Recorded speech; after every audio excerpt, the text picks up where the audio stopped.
Hello everyone, MLT learning zone में आप सबका स्वागत है। तो आज हम लोग पढ़ने जा रहे हैं जो डीएनए रेप्लिकेशन होता है उसमें हम लोग का कौन कौन सा एंजाइम काम करता है, कौन कौन सा कंपोनेंट्स रहता है जो हमें याद रखना चाहिए। तो हम लोग चलिए जानते हैं इस वीडियो में। फर्स्ट है आपका हेलिकेज, जो कि एक एंजाइम होता है। ये अनविंड करता है the DNA double helix by breaking hydrogen bond between base pair creating a replication fork. मतलब कि जो हेलिकेज एंजाइम होता है वो डबल हेलिक्स डीएनए को अलग करता है, उसको अलग करता है और बेस पेयर के बीच में जो हाइड्रोजन बॉन्ड होता है उसको तोड़ के, मतलब कि बेस पेयर के बीच में जो हाइड्रोजन बॉन्ड होता है उसको तोड़ के उसको अलग करता है और रेप्लिकेशन फोर्क बनाता है। जैसे कि ये हो गया आपका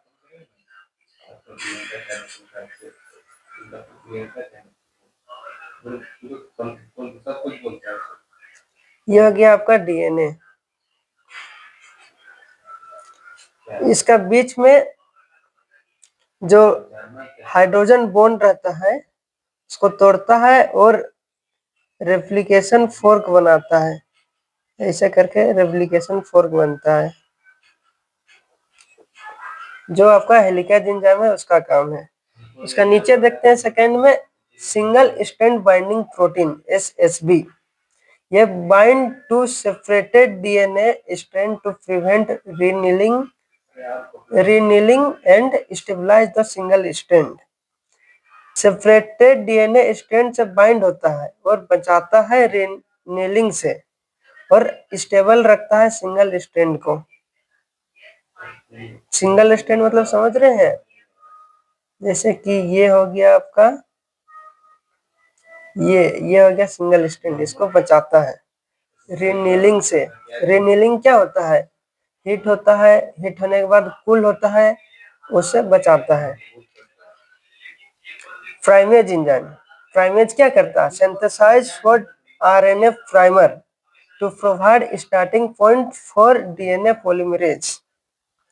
ये शॉर्ट डीएनए प्राइमर बनाता है और स्टार्टिंग पॉइंट प्रदान करता है। जैसे कि ये हो गया आपका डीएनए, यहाँ पर रेप्लिकेशन होने वाला है तो यहाँ पे डीएनए प्राइमर, ये डीएनए बोल रहे हैं, आरएनए प्राइमर को बनाता है और स्टार्टिंग पॉइंट देता है रेप्लिकेशन को। DNA polymerase 3 add nucleotide to the growing DNA strand in a 5 days to 3 days direction। 5 days to 3 days direction में ये न्यूक्लियोटाइड को ऐड करता है। चलिए समझते हैं कैसे ऐड करता है। ये हो गया आपका डीएनए स्ट्रैंड, ठीक है।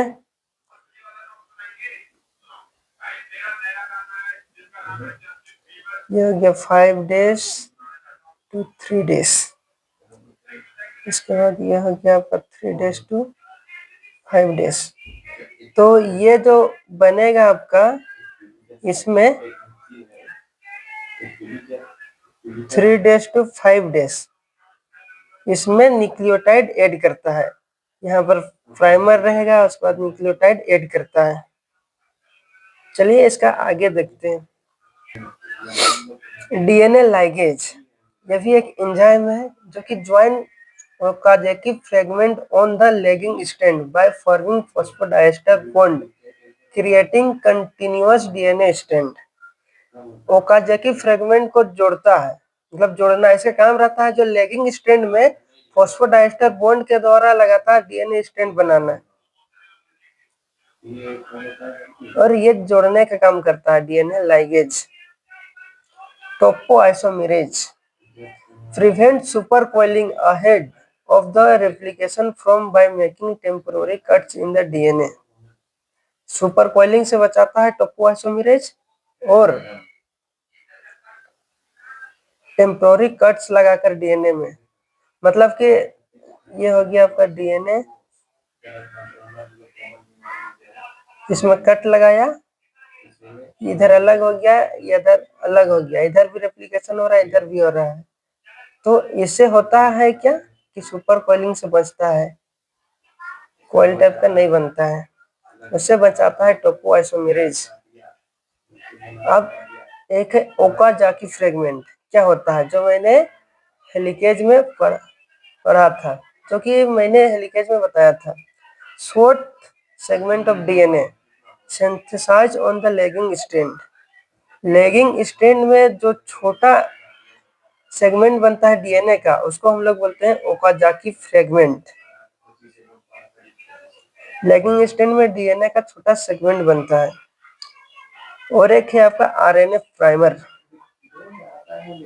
Short DNA sequence synthesized by primates that provide a starting point of DNA synthesis.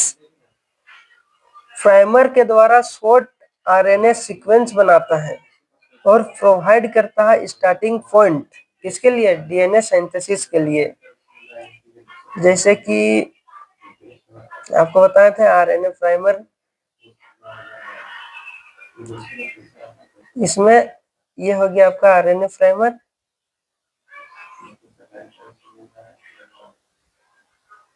Primase, जो प्राइमेज है उसका शॉर्ट डीएनए सीक्वेंस है, जो कि प्रोवाइड करता है आपका स्टार्टिंग पॉइंट। एक है आपका replication fork, Y shape structure where the DNA is unwound and replication occurs on the both strand. Y shape का होता है, आपको दिखाते हैं, ये वाई शेप का है, यहाँ से ऐसा करके वाई शेप का बनता है, जो कि खुला हुआ रहता है और दोनों ही साइड रेप्लिकेशन होता है, इधर भी होगा इधर भी होगा, और अपना कॉपी बनाएगा। वाई शेप का स्ट्रक्चर होता है जहां आरएनए दोनों साइड खुला हुआ होता है और दोनों साइड रेप्लिकेशन होता है। मतलब डीएनए जो है दोनों साइड खुला हुआ है और दोनों ही साइड रेप्लिकेशन हो रहा है। टेलोमेरेज ये यूकेरियोट्स में होता है। Extend the ends of linear chromosomes. linear chromosomes to prevent loss of genetic material during replication। मतलब कि इसमें क्या होता है, एक्सटेंड करता है लिनियर क्रोमोसोम को, एंड मतलब एक्सटेंड करता है लिनियर क्रोमोसोम का एंड को, ताकि जेनेटिक मटेरियल बचे रेप्लिकेशन के दौरान। जब रेप्लिकेशन होगा उस टाइम जो जेनेटिक मटेरियल है उसको सीधा सीधी समझते हैं कि उसको बचाने के लिए ये काम करता है टेलोमेरेज। जो जेनेटिक मटेरियल हो वो बर्बाद ना हो, बचा हुआ रहे, इसके लिए। तो वीडियो आपको समझ में आया हो तो लाइक करें, कमेंट करें और अपने दोस्तों के साथ शेयर करें।